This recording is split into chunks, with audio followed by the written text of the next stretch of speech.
Hello, everyone, and welcome back to the Cool Down Room podcast. We are your hosts. I'm Maria. I'm Taylor. I'm Vicki. And I'm Emi. And today we're going to be talking about yesterday's Saudi Arabia race. How about it, huh? It was a pretty jam-packed weekend this weekend with F1, F2, and the first round of F1 Academy, where their first race happened to fall on International Women's Day on Friday, which was pretty cool to... Pretty nice coincidence that happened. It was really cool seeing everyone post about the International Women's Day. I saw a TikTok of Laura Winters talking about working in the paddock for International Women's Day, or like just being in F1, and I thought it was really cool because I definitely missed it when she was actually talking about it live. Yeah, that was a really cool statement that she made. Just like her caption as well on her post as well, talking about like her history as well and why International Women's Day is a hard day for her as well too. So she said, International Women's Day is difficult for me. 5 years ago on this day, I was attacked and escaped an abusive relationship. I feel a huge duty and pressure to do something, and so I was incredibly grateful and moved to be able to say these words on the air. Thank you for watching. And then her clip was really good. So she's the greatest. It was fun interacting with her at CODA last year. So she's so sweet. Something really cool that they are doing is they have like these wild card spots. So for certain races throughout the year, they get a local female driver to come and like do their home race for that year. And then this year's racer, she was the first. It's Rima Jafali, and she was the first Saudi Arabian female race car driver because women weren't allowed to drive until 2018 in Saudi Arabia. And back in like 2017, 2018, she actually reached out to Susie Wolff for advice. So this whole time, Susie Wolff has been a mentor to her, and then called her up and was like, yo, do you want to be this first wildcard driver here in your home country? F1 Academy is great at like having another avenue for female racers to come through, but also having that wildcard option for people who don't have the support to do like the full race season or whatever, something like that. It's the wildcard option is a pretty cool thing that they do to be able to give just like a little spotlight or an opportunity to some of these people that otherwise wouldn't have it. Well, I'm just glad that they're actually broadcasting the races this year, because last year that was such a bummer. Like we wanted to support you. Exactly. But we can't. So I'm very glad that they're broadcasting it this year, because you need to bring a broader audience into women's sports. If you actually give women's sports the platform, then people will come. But if you don't, then they won't. That's kind of how it works. So it is really nice to see that happening. Well, isn't that happening with the women's hockey thing, Taylor? Like it's getting a lot more attention than people kind of expected it to. Yeah. So it's called the PWHL. They've had a couple of different leagues over the years that haven't been really successful because, again, it all came down to like there was no broadcasting rights, or it was like these really crappy like YouTube video streams, and so nobody would watch it. Nobody paid attention. And so now they have this big platform and they're actually broadcasting all the games, and they've set various records many times this season with attendance records in like Montreal and Toronto and then Minnesota as well. So it's been really fun to watch, and it's like one of those tough day for nobody cares about women's hockey crowd kind of thing. So it's been fun. I hope the same thing happens with F1 Academy, because it's been just seeing it kind of take off already has been really fun to watch. So give people the opportunity to watch them, and they will. Like give people the opportunity to support it, and they will. Like there's only so much you can do by supporting live timings that are updated on Twitter or stuff like that. Yeah, so exactly. The only downside of F1 Academy is the timings that they air them. They're so early in the morning. I watched this past one, and I just remember seeing the Charlotte Tilbury car spinning. Well, she pulled out in front of Leah Block. Was surprised that Leah hit her. Well, if you pull out in front of another car, you're gonna get hit. What did y'all think about Ollie and Charles being father-son on the track? They were adorable. Everyone's interactions with Ollie all weekend were just so wholesome. Like Lewis giving him that hug like at the end, and everyone just fully like throwing their support behind him was just really great to see, especially because we've heard from other people that they've said that it can be not the most forgiving of places, like especially jumping in on a weekend, or like some drivers it's hard to like form those connections, especially being the odd one out like that. His radios even with the team during the race were so nice, because it felt like they were so supportive of him, like hey, you're doing a great job, and like yeah, just just keep pushing. Like, I wish they were like that with all the other drivers too. So FP1, FP2 were like whatever, but then before FP3 we find out that Carlos Sainz has appendicitis. Appendicitis strikes the paddock again. So we've got Alex Albon's appendix 2.0. And then FP3, one notable thing happens. Zhou Guanyu crashes into the wall, like towards the end of FP3, which, oh boy, that sucks most of the time anyway, but it ended up screwing him for qualifying. Wasn't it like 3.5 seconds or late that he was out or something like that? Like barely anything, like heartbreaking. He got one run in, he didn't end up actually setting a time. That's right. It was, he did set a time in FP3 before he crashed, but yeah, he did not set a time in qualifying, so we started P20 because of that. But that was crazy. But because of Carlos's appendix, Ollie Bearman made his F1 debut. Little baby Ollie. He's only 18. He had just gotten pole for F2 qualifying as well, especially with how not great Prema had been the week before. For him to go around, stick it on pole for his feature, his series, and then turn around and be like, just kidding, I'm up to F1 this weekend. Seems like it's a pretty good weekend for him all around. Well, I think it was Chris Medlin tweeted after the race yesterday. He's like, I'm not sure this is the best time to point this out, but Ollie Bearman's now at the bottom of the F2 standings because he got his pole point taken away because he didn't race in the race for F2. I was like, oh, that sucks. But he is P10 in the F1 driver standings, so. Yes, he is. He's got more points than like a lot of drivers right now. I wonder how he felt like not being able to race in F2. I'm sure he didn't care. He was going to F1. No, I feel like it's kind of yes, it is balanced out by the ability to go into F1, but like getting pole and then like not being able to prove yourself in your series that like you're trying to also win in as well is like, oh, well, yeah, bittersweet, but he got to make an amazing debut in F1, so. Yeah, he did incredible. He get 11? Yeah, he started P11, he ended P7. Yeah. When he missed out on Q3 by, I think it was 300ths of a second, so he almost knocked Lewis out, which was crazy. He just did so well, and I think everybody was just wanting him to finish the race because Jeddah is such a complex and difficult track. So the fact that he finished and he got in the points, what a freaking weekend. And he had a really awesome overtake on, I think it was on Yuki. Yes. And then Nico, his overtake on Nico was pretty good too. So it was so much fun watching his race. Like I was pumped. I was so happy for him. I watched his onboard for like the first half until he kind of ended up not around other people. And it was so cool to like see his overtakes and like his driving style because haven't really watched him in other series before. So watching like his driving style and seeing how like he's able to take the Ferrari and like do what he can with it and the overtakes that he did. But his comment about Nico and the Haas being slow just made me giggle so much, especially because he like did the Haas practice sessions last year. So that just gave me a little giggle. I love that was the radio that the onboard they put on the broadcast. I was like, yeah. You want to talk about Lando's start, Maria? Your favorite? Yes. So I actually missed it originally, but I went back and I looked at it. But yeah, he jumped the start, but he stopped and then he started again. So I feel like, I don't know. And then I saw his interview the day before for what are your plans for tomorrow? Yep. And he was like, I don't know, jump the start. And then he does it. But I'm so happy he did not get a penalty. He got lucky because the only reason he didn't was because the transponder wasn't working. That's part of the reason. There's a lot of like other theories about it. The whole thing is that there's the transponder and it's leaving the box, right? I'm looking at the FIA guidelines right now. So moving before the start signal is given, that either like the FIA determines happened or the transponder recognizes in the car and leaving the box. So when he moved, he didn't leave the box and it didn't trigger the transponder. So they didn't count it.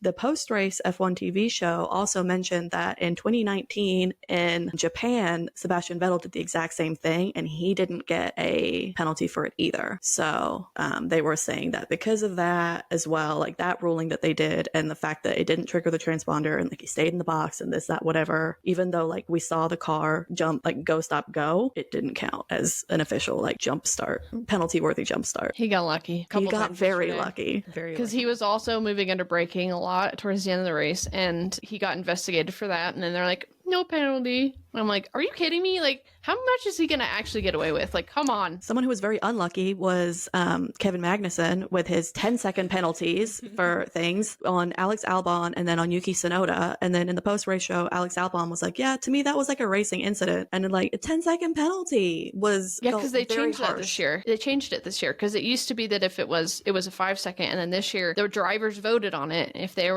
was some kind of like collision, they changed it to 10 seconds. So everyone was like, well, it's really harsh. I'm like, well, that's the rule now. So that's to discourage these things from happening. But because of that happening, we got the K-Mag terrorizing the midfield for basically the entire race because of that. So that was very entertaining. He started that giant DRS train. Nobody could get past him, and it was just chaos. And they tried. They really tried. It did. It was also Hulk could get a point. So we go from, wasn't it K-Mag that, yeah, it was K-Mag said, suck my balls, to he's now making sure that Hulk can get a point in the race. Like, that character development, look at him. They're growing up. Teamwork. The bromance is developing. Yeah, that was fun. He had a really good race. I mean, you got to hand it to him. Like, yes, he had the DRS train behind him, but it was like when they showed whoever was in front of him, I think they showed Joe before he pitted, and then K-Mag, and it was like K-Mag and all of his little children falling behind him. It was just very comical. I don't know, it was funny the way they showed it on the broadcast. The DRS trains are so frustrating, but they're so fun to watch. Like watching the one in Canada last year, just like Alex Albon like leading like everyone through. That was just so much fun to watch. But I was watching Logan's on board, and just like watching him from the back, and like Alex Albon like watching him like try and go the entire time was so frustrating. But it was great because I could watch Logan's cam in the back and like see everyone else trying to do the same thing further up. Well, and what it was interesting, one of the penalties K-Mag got yesterday is because he did an overtake on Yuki off track, and then he was like, well, I'm getting a penalty anyway, so I'm not gonna give the position back. And so that was essentially what let Hulk get that point yesterday, was because he did that. And I was like, that's very interesting, because if you already have like a penalty that's basically gonna ruin your race, then why are more teams not doing this? Okay, but if we want to talk about someone trying to overtake Oscar and Luis, was so frustrating. Like, I don't know if you guys saw his tweet after the race that he put, now a Mercedes rear wing expert and 12 points better. Yes. I think Oscar is the funniest person on the grid.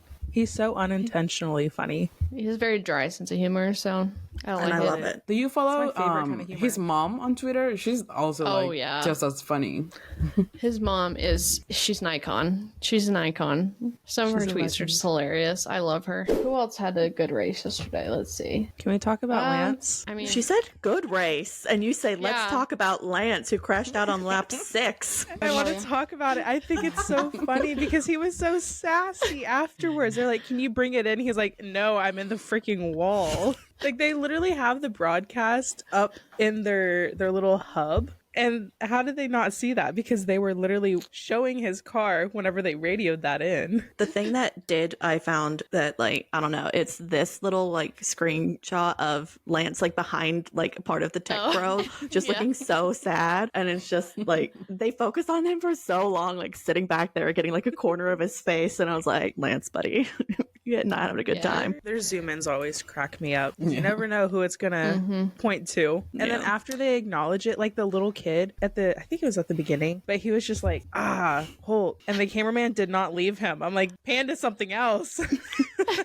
And then poor Pierre, Alpine just continues to just brutal. So he had a gearbox issue on the formation lap. So he ended up with I think he did one lap, and then that was when he retired. So yeah, he said that they lost 6th gear and then on the formation lap, and then retired like immediately after. The first retirement of the whole season. Well, and I think before they went on the formation lap, he said something was wrong because they had his onboard on the broadcast. He said something over the radio, and then they did the formation lap. He did a lap, and that was it. Sucks to be Alpine right now. And it's really sad to go see the standings and seeing Pierre like being 21. Esteban did get P13 yesterday, so good on him. He did good.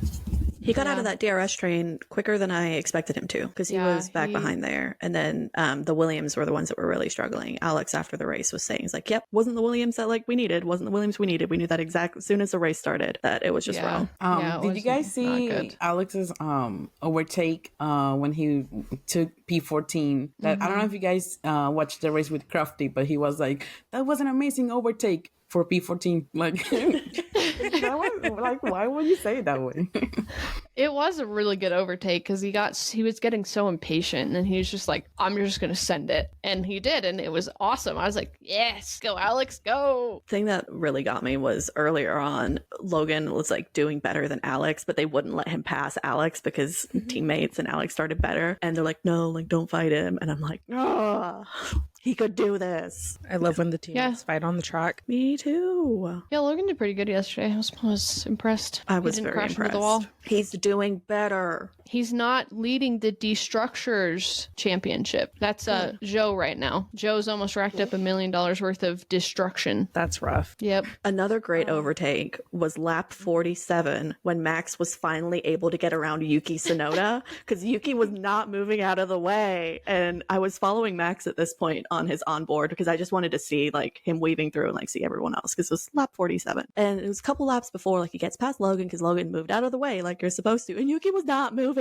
And Max goes by, gets past him. He's like, effing finally. Because Yuki just was not moving out of the way to get lapped. Yuki, you know the rules. Move. Did they not flag him for that? I don't know. I don't know if it was like as bad as like Max was making it out to seem. It wasn't like Yuki was purposely holding him there, but like Yuki wasn't moving probably as soon as he probably should have. Yeah, he had a rough race yesterday. Him jumping out on Lando in the pits, that unsafe release, the mechanic, the mechanic told him to stop and he still went. So he really just was not having the race yesterday. Yeah, he dropped, let's see, because he ended at P15, so he started P9. Until he had the illegal overtake from K-Mag, he was probably going to end in the points, and that pretty much screwed him over. But so he did get kind of screwed. But I mean, going from P9 to P15, like, wasn't a very good race. So, and then he got that penalty, because wasn't he classified at P13, 14? And then he got the penalty. He finished? Oh. Yeah, and then he got the penalty after the race, so he ended up P15. So neither of the RBs had a very good race yesterday. I would say that pit stop screwed a lot of people yesterday because like we had when you also had a slow pit stop, Alonso almost crashing into Checo because he had an unsafe release. That's why he got the 5-second penalty. And then we got Danny's 41-second pit stop that I was trying to look into what was the reason, but I think it was just a slow stop. Nothing actually happened. Joe had a really long one too because he was running ahead of the DRS train and then he had to pit, then he had a slow stop, and that just screwed him because he was running in, I think it was P11. So it was, there was a couple of guys that got screwed over by long pit stops yesterday. So yeah, all those double pit stops from like 14, 15, most of the grid pitting on after Lance was bound to cause some issues. There was a few, so not very much fun. But do you want to say Lando was in the lead for a second, and I took a picture of it. Took a picture of it because I was like, I need to document this. He's leading the race. Yeah, they waited a really long time to pit him. Like they were waiting for that safety car. Yeah. And at that point, I was really happy whenever he got the slicks because he did not need to go on hards for the last stint of the race. One dropped him all the way to P8, so still in the points. He wasn't happy about it. But could you imagine being Ollie Bearman and being your first F1 race in the Ferrari, and then Lando Norris and Lewis Hamilton, of all people, switch to softs at the end of the race, and they're the ones hunting you down? Yeah. Like, and now he has to go back to his regular F2 life. The softs yesterday were awful. Like, because you're supposed to have you have a significant difference in going from like hards to softs in how fast you can go. And they were not. They were just awful yesterday. That's why most people didn't use the softs. It was mediums and hards for the most part. So, yeah, it was not good. So I think that was probably part of the reason why Lando didn't catch Ollie's, because he was not fast on the softs at all. So, but Oscar got P4, so. Like he predicted. I did have him in my second fantasy team, so I was super happy about that. I'm so glad I put Ollie in mine. I traded out on my third team. I was the only one I could move him, like switch him into without having to like use a chip or incur like a cost cap penalty. So I like traded out Lewis for Ollie Bearman. I was like, is this going to be a good idea? And it was. I'm trying more to actually be active in playing it this year because I found out about it, but I didn't change it each race. So my points never really increased that much last year. Yeah, I'm doing terrible. So, Emmy, how are your teams going? I even forgot to check for this race. I know Maria mentioned it, but like I am doing. You're in second right now. I am. Yeah, it's Maria, you, me, and Vicki. No, I didn't check for this race because I feel like I need to have some kind of like checklist before the race because I'm doing predictions on the Williams app for Red Bull on Discord. Like I need to do something to remember everything I'm doing. Literally the same. Like there's so many things that like I'm doing like pre-race for everything. It's like I don't know where I'm going, where I'm keeping track of everything. Like it's hard work being an F1 fan. I forgot to say, Charles got fastest lap on 43 lap Old Hearts, so that was pretty impressive. I saw that at the end. I think it was like an Instagram. I didn't even see it like in the race. I was like, oh, that's really nice. Yeah, that was quite the surprise. It made me kind of sad though because I did have Max is getting the fastest lap for my predictions for the race, and so I didn't get that point. I mean, it's a pretty safe bet most races, but sometimes Charles sneaks in on 43 lap Old Hearts. Well, at one point, Hamilton had it. Yeah. When they switched to softs, it was to Hamilton, and that's who I thought was going to end with it. And then when I saw the standings at the end, I was like, oh, Charles got it. Yeah, I don't even think he was pretty surprised when he got it. So, because I think they mentioned it on his radio at the end, and he was like, oh, well, congrats to Ollie. Very supportive. It was a good And time. driver of the day. Oh yeah, I swear, whoever didn't vote for Ollie, y'all are dumb. Like seriously, there were people who are voting for like Lewis and Checo, and I'm like, no, it is Ollie. Give it to Ollie, you weirdos. And shout out to Ollie's dad in the garage, giving us, like Ollie's dad and Oscar's mom need to become like stressed out F1 parent support group. There we go. Ollie's mom did not come to the race because she is super superstitious, and she's like, you do a bad job when I'm there, so she didn't come. Way to take one for the team, mom. Like, way to go. I will say he did get a text from his hero, Sebastian Vettel, at the beginning of the race. So if that happened to me, I would be okay if my mom didn't show up. If Sebastian Vettel is like telling me, have a good race. Mm-hmm. Well, Seb's now the grid grandpa to Ollie because he was grid dad to Charles. And now Charles has taken on the role with Ollie. So I love it so much. Just imagine having any of their phone numbers like in your phone though. That's wild to think about. Even as a driver, I don't know. Whenever I put myself in like Ollie's shoes, I'm like, how many phone numbers does he have of people on the F1 grid? Well, people that they looked up to as well. So like Carlos saying that he grew up like watching Fernando race, now races with him, probably has his phone number too. Like Charles with Seb, like all these people that grew up watching these legends, George and Lando with Lewis, like, and now those are people that they looked up to that inspired them on their Formula One journey. Now they're racing against them, making jokes with them, like having fun with them, texting them, having their phone numbers. Like it's wild to think about. And that's one of the cool thing about the people who've been on the grid so long, that they inspired these people and now they get to race with them. What was it? I think it was Fernando won Spain, whatever year it was, the year when Ollie was born or something. He finished Wasn't it, like on his birthday or something? Yeah, something like that. It was so wild, sad. I was like, Fernando's old. That's my favorite thing about the young ones. They always like compare to Fernando because he's the oldest one on there. But it's like Fernando was doing this when this person was born, because they also did that with Oscar at some point last year as well. One Oscar was like, oh, having Ollie here makes me feel old. I'm like, you're a child still. Just stop. Like, you're a literal child still. 22 and 18. Okay, that's a significant difference. Significant enough. Still a BB. Still a BB. They're still rookies in my heart, even though they're not actually rookies. Yeah, Ollie's young. Like, it's crazy. I don't know. He's so tall too. He's taller than George and Alex. Yeah, watching him hug Lewis after the race. That was funny. That was funny. When they had Yuki standing between Ollie and George for the anthem. They look so tiny. It was hilarious. They probably did like Yuki. The pan action where they started up here, went down. Had to get back up. They should don't do it and just keep going, and we just see like Yuki's forehead at the top of his head. I don't know. Yuki's so short. Would you even see his forehead? Like, yeah, he's taller than like me. So. Oh wow! Okay, but you're really short too, Emi. Well, but I mean, yeah. He's 5'3" according to Google. Yeah, he's 5'3". Yeah, he's 5'3". Something I really liked was Ollie's post-race F1 TV interview when I really liked they had like Jack Doohan do a lot of the stuff because he gets to bring the racer point of view in. And they were like talking to him and it's like, so what hurts? And he goes, ask me what doesn't hurt. So then Laura goes, what doesn't hurt? And he's like, nothing. And was like, yeah, I'm like too tall for the car. And like they do the seat fit, but like unless you're in the G-force, you don't really know. And like the shoulders, like I'm really like skinny and really tall. So like everything hurts. But it was amazing. Wait, so for F2 races, are they the same amount of laps as F1? No. Oh. And the cars are not as fast either, so Yeah, it's a pretty big jump going from F2 to F1. his first practice lap in the Ferrari was 9 seconds faster than his pole lap for F2. Was like 9 point something faster. That's a gap. Oh, I do want to mention, just circling back to Yuki. I don't know if you guys saw that he, at the end of after the race, when he was trying to get out of his car, his headrest was stuck and he's fighting it. And it's like funny when I watch the video, but man, that's scary, because what if it happened during like a crash and he needs to like quickly get out of the car? That's true. Yeah. I will forever have one question about this race, and it was in the cool down room when Charles said, I was really worried about. What was he really worried about? Like, I want to know what he was really worried about. Someone needs to, but like, I need to know what he was worried about, because that's all I've thought about for like 24 hours now. And he was really worried about Carlos. He was really worried about Ollie. He was really worried about the tires. I don't know. What else could he be worried about? Pit stop? I don't know. Yeah, Fred's lack of hair.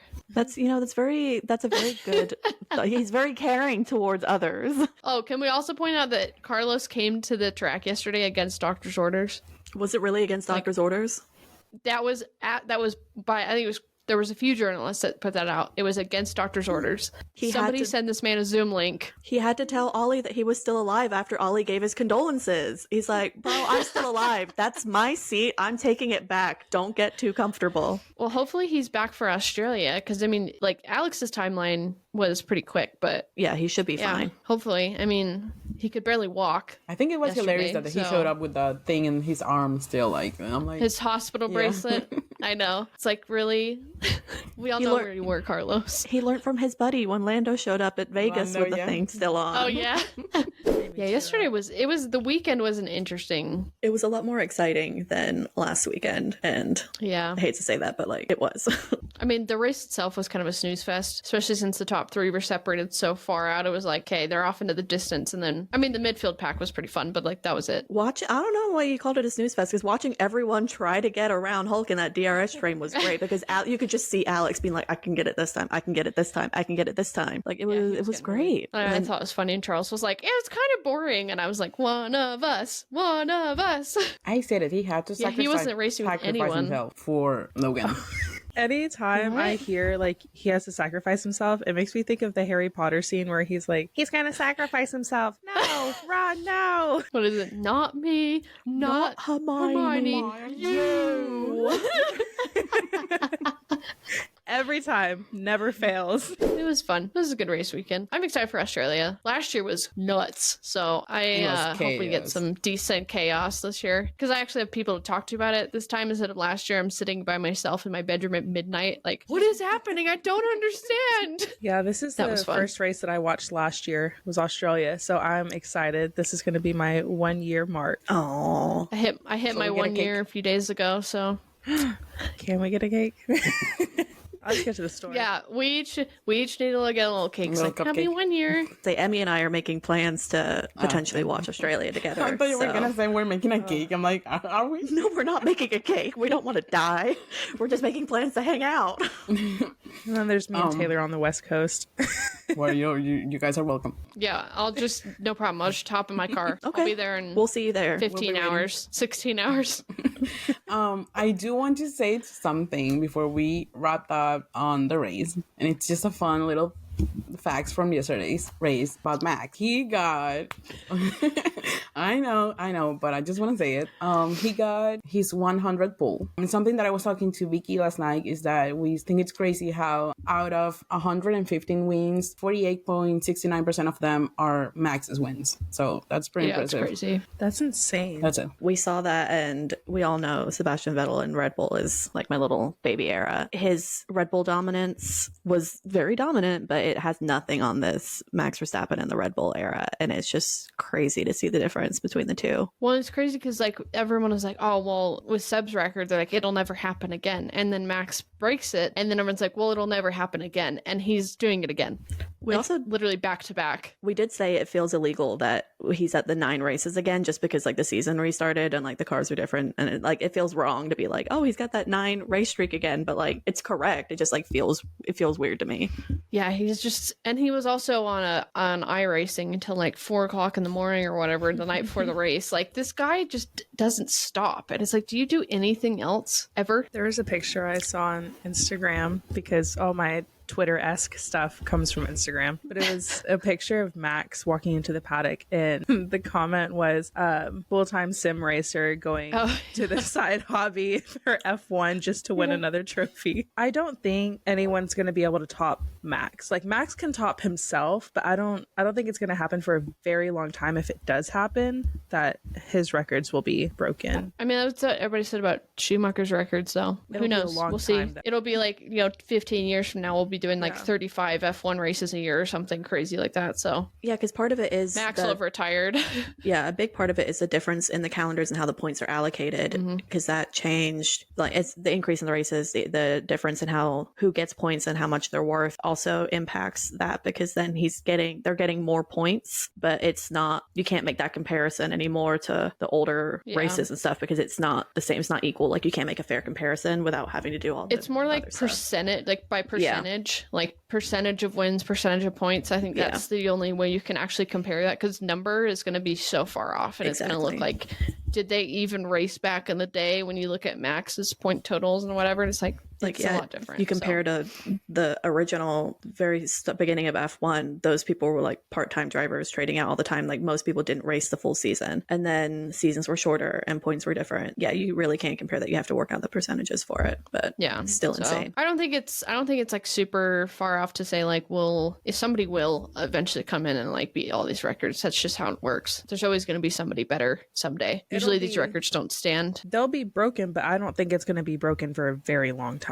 Yeah, it'll be a while. Yeah, because it's interesting as well, because during there was Sebastian Vettel's Red Bull dominance era, then there was the Mercedes dominant era, but it wasn't like, yes, Lewis did win those championships, but he wasn't getting all those races in a row because Nico Rosberg was also very good in that same car. So it really just depends on, there's so many different factors into it. So Lewis probably could have broken those records if his teammate wasn't as good, or maybe he couldn't. Like you don't know. There's so many like different things that play into it. So it's interesting. Very interesting. I think that's why people want Checo out of that seat so much, is because they want some actual competition for Max. Because it's like, yeah, Checo's a good driver. He's fine. I mean, he's done, and like in the midfield teams he was in, he was a rock star in those cars. But he's not even close to Max. Who would y'all choose for that second seat if you had like anyone? I think it'd be interesting. I mean, I would do Charles would be like my number one choice. I would love to see them actually fight out in equal machinery, but Lando would also be another one. He would be able to actually take it to Max too. Vicki smiled really big. Well, no, like I'm on the Danny Rick to Red Bull agenda, and if you go back through Max's teammates, Danny Rick's the only one who's ever been able to like put it up with him, so and like make him have to fight someone. So in terms of that from history, potentially Daniel could bring that back to him again, and like that's his ultimate goal, is to get back into that seat. But I also do have the Charles and Max at Red Bull agenda that's back here that I want so bad. Well, and Daniel's tire test at Silverstone last year was enough to put him on the front row, so it's not like he is a total bum now. So he's just in a crappy car right now. So Emi doesn't want Max to have a teammate to fight against, because then Max will be breaking all the no, I'm kidding. Emi's a certified Danny Rick hater, so I'm not, but I will love, okay, I don't know if this is like just anyone, but I would love to have Fernando as a teammate for Max. Like that's just my dream team terrifying. Will be Max and Fernando. So I want to see them racing endurance together one day. Like I think that will be, I don't know. Imagine their battles together. I'm like trying to picture it right now. I think those would be insane, because Fernando's good. I think Fernando would beat him out. I think he would. I really do. Yeah, I think so too. Max is great, but like, I mean, he definitely the pressure has gone to him on more than one occasion when he's been in a title fight. So when he actually was in the title fight in 2021. So I don't know. I would pick Fernando over Max in that situation. Fernando has proven that he can do very, very well no matter what kind of car he's been given, just because he's gone to so many different teams. He's consistently always been very, very good, very, very close. close. Like, he's had the opportunity to win championships multiple times. And yeah, in terms of like actual battle, like, yeah, okay, Emi, you're probably right. That would be really cool to see as well. Those two as teammates. Yeah. All right, Maria, your turn. It's never gonna happen though. My turn. For what? Who do you want in there? Oh, I said Charles. Oh, sorry, I missed that. I also missed that. Nobody listens. Give your reasoning. Give your reasoning. Emi listens to me because she edits. It's fine. Everything's. I'm just gonna. Well, I'm leaving. That's what you get for showing up late to the recording session. So, anyways, that's where you insert the voicemail. Charles. I would choose Charles because I think that they're great friends and they always have fun battles, and it would be fun to watch on track. Because not Lando? Would just be no. I want Lando to stay at McLaren. He's a papaya through and through. Well, this is like a pretend world. This is never going to happen. So I know, but even then, I don't want him to go to Red Bull. I want to see. Okay, what about Max going to McLaren then? No. Okay, let's just take out teams completely. Do you want to see them as teammates to see how they would stack up against each other? Just on this like unknown ghost team? All right. It's not really something that I fantasize about or like think about often. I don't know. I don't see interesting Lando to see. and Max together. It would be interesting to see, but I'd rather see Charles and Max battle it out. That's fair. I'll take it. Can I just say, this is very superficial of me to say, Charles in a Red Bull suit? yes. Woo! Yeah. There's a photo I saw on Instagram of someone putting Max in like every team's suit to see like where he would like look the best in, and like that was interesting to see. The Ferrari one looked wrong. It just looked wrong. Like he looked best in Merc, I think, aside from Red Bull. But like the Ferrari one, no, it was just weird looking. I hated it. Nope. I feel like the Ferrari one looks weird on anyone who's not a Ferrari driver, because when I saw the edit for Hamilton, I was like, it's gonna be. I don't know. It looks good on Albon. I think it looks good on Albon. I've seen those. I'm like, yeah, it's gonna be very interesting to see with Lewis how he does at Ferrari. Yes, 100%. Ooh, fun fact: Ollie's fastest lap was faster than Checo's. That is a fun fact. Yeah. So Ollie had a 132.186. Checo had a 132.273. Ooh, interesting. And then Charles with the fastest lap was 131.632. So thank you guys for joining us again for one more episode. I think this was a really fun week with so many things that we did not expect to happen. You can follow us on Instagram and YouTube as Cool Down Broom Pod, Broom with 3 O's, and Twitter we are Cool Down Broom. If you guys like this episode, just please, if you can leave a review on either Spotify or YouTube, we will really appreciate it. And then see you guys next week.